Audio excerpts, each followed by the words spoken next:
MP মন্ত্রী অনেক হলে নেতারা হয়তো তাকে সাপোর্ট দিচ্ছে। সে যদি অন্যায় করে থাকে, আপনি 10 বছর পর হলেও কিন্তু সে অন্যায় কিন্তু বিচার হয় একদিন। আমার কথা, তার বিরুদ্ধে যদি মনে করে সে অন্যায় করে থাকে, অবশ্যই তার বিরুদ্ধে গ্রেপ্তারি করে না, এটা হওয়াটা সঠিক, এটা অস্বাভাবিক কিছু না। আর অন্যায় যদি না করে থাকে, যতই আপনি গ্রেপ্তারি বর্ণনা করেন না কেন, সে আইনের কাছ থেকে সে খালাস পাবে।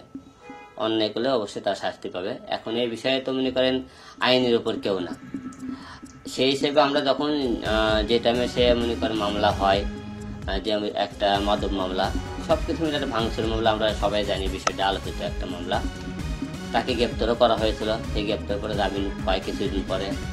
আবারও এই মামলা নিয়ে কথা চলতেছে।